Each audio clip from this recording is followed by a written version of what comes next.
Tapi kalau cerita Gunung Pegat itu ada hubungannya dengan Padusan dulu, zaman Butone Buto.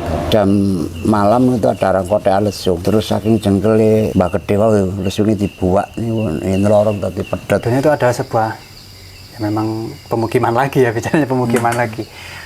Jadi di situ tempat macam dikepung gitu loh, dikepung entah itu pasukan Belanda atau apa intinya musuh. Jadi mengeliter atau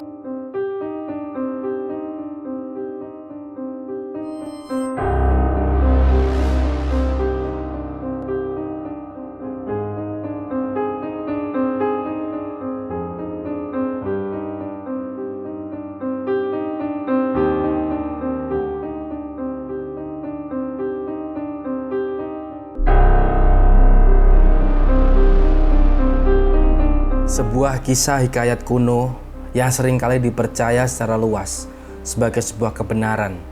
Temuan-temuan benda bertua, petilasan, serta prasasti semakin memperkuat dugaan-dugaan cerita yang beredar pada masyarakat. Ekspedisi ilmiah kali ini datang dari salah satu wilayah dataran tinggi Jawa Timur yang tentunya tidak asing dari telinga kita, yaitu Gunung Pegat, Kabupaten Mojokerto.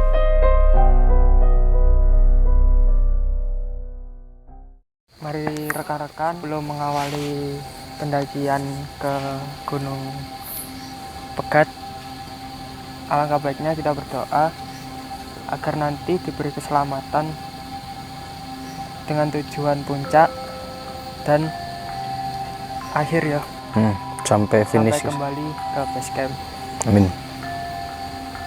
Berdoa menurut kepercayaan masing-masing, silakan. Kabupaten Mojokerto pasti tidak asing dari telinga para penghobi pendaki gunung. Banyaknya pegunungan yang tersedia di daerah tersebut membuat daya tarik tersendiri. Munculnya gunung-gunung baru didukung dengan fasilitas-fasilitas yang instagramable membuat para pendaki pemula jatuh hati dengan gunung tersebut. Ya. KF Adventure, Dolinku, semangatmu. Weh. Ya, seperti biasa jika kami melakukan sebuah pendakian, kami pasti melakukan ekspedisi ilmiah untuk mengungkap fakta dan sejarah di balik gunung tersebut. Dan tentunya untuk mengungkap fakta dan sejarah di balik gunung tersebut tidaklah mudah. Kami harus berkoordinasi dengan warga sekitar dan pemangku adat yang ada di desa tersebut. Oke guys, kita hari ini bawa 4 tim dan kebetulan Mas GAF bisa hadir di konten pendakian kali ini. Dan ini kita sudah start perjalanan dari tadi. Kita main-main ke pemangku adat dan juru kunci yang ada di sekitar sini untuk konten ekspedisi ilmiah Gunung Pegat dan Desa Sendi. Ceritanya banyak.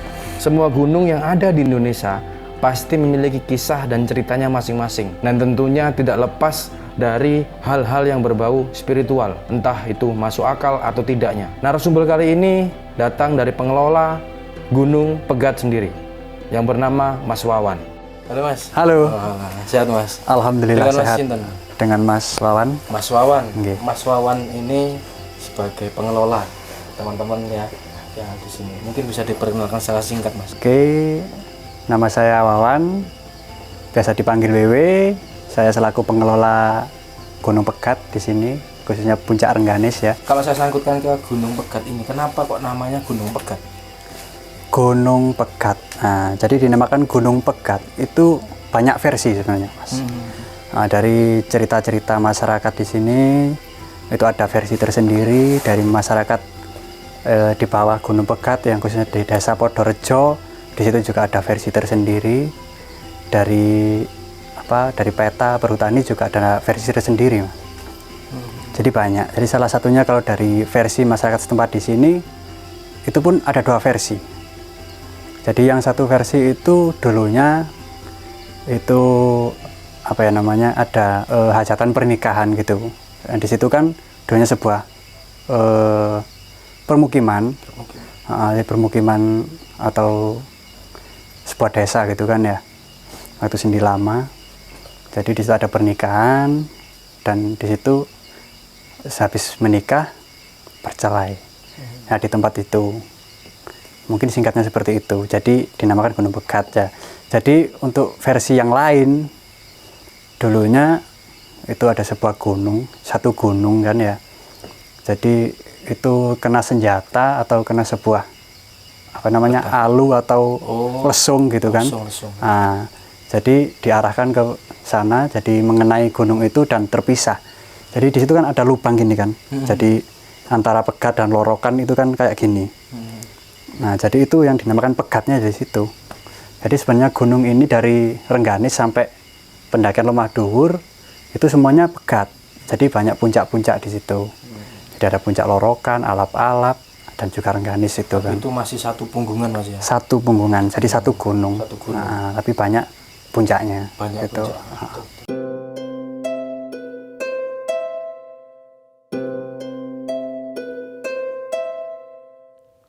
Pemandangan yang indah tersaji di puncak Rengganis dengan hamparan perdesaan dan hutan pacet terpampang jelas dari puncak. Ditambah view Gunung Welirang yang berdiri gagah membuat para pendaki terpesona pada Gunung Pegat. Namun di balik keindahan Gunung Pegat tersimpan banyaknya kisah dari beberapa versi tokoh masyarakat sekitar Gunung Pegat. Narasumber kali ini adalah seorang pemangku adat dari wilayah Sendi yang akan menjelaskan versi selanjutnya dari Gunung Pegat. Oke, rekan-rekan semuanya, kita sudah sampai di rumahnya pemangku adat untuk kepentingan konten ekspedisi ilmiah. Dan Sendi ini adalah desa adat dan teman-teman semua pasti tahu setiap adat istiadat di masing-masing wilayah itu pasti berbeda. Di sini kan banyak perbukitan atau gunung-gunung. Iya. Nah, adakah kaitannya antara Sendi ini dengan Gunung Pegat? Ada. Nah, itu gimana, Pak? Gunung Pegat kan sana. Oke, coba.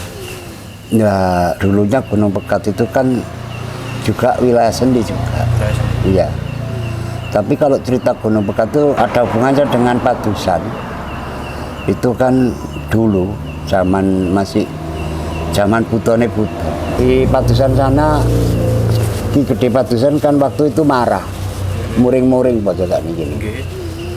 Jam malam itu ada orang kote lesung, terus saking jengkele Mbah Gede wae lesunge dibuak niku nlorong dadi pedhot niku jenenge Gunung Pegat niku. Sebuah cerita sejarah yang telah melekat dalam masyarakat dan sudah turun-temurun sejak dulu akan semakin memperkuat keyakinan adat dan budaya sehingga menjadi sebuah kearifan lokal dan kelebihan pada suatu masyarakat di wilayah sekitarnya. Masih dalam suasana pendakian, 45 menit kami telah mendaki, tibalah kami pada pos pendakian terakhir Gunung Pegat yang dinamakan Bukit Janda atau Keliteran. Oke, kita udah sampai di pos 3 guys. Nah, monggo. Mas, monggo mas. Monggo. Menurut cerita setempat, pada masa agresi militer Jepang, tempat ini menjadi tempat pengepungan warga lokal oleh pasukan Jepang karena perebutan wilayah oleh pemerintahan Jepang dan Belanda. Hal ini diperkuat oleh cerita pengelola Gunung Pegat sendiri. Jadi Alas Keliteran itu cerita-cerita dari masyarakat setempat, dan itu adalah sebuah ya memang pemukiman lagi ya, bicaranya pemukiman lagi. Jadi di situ tempat macam dikepung gitu loh, dikepung entah itu pasukan Belanda atau apa intinya musuh. Jadi mengeliter atau melingkari. Gitu. Jadi di situ juga ada yang bilang kalau dulu itu di situ ada yang pernah memasak nasi, terus panci atau dandangnya itu muter terus dan pada saat ada serangan dari musuh atau Belanda itu tadi. Jadi dinamakan dengan Alas Keliteran. Mengingat video durasi yang terlalu panjang, kami akan sambung pembahasan kali ini pada video selanjutnya.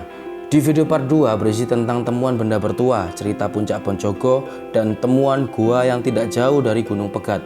Ikuti terus GHF Adventure dalam program Ekspedisi Ilmiah Gunung Pegat.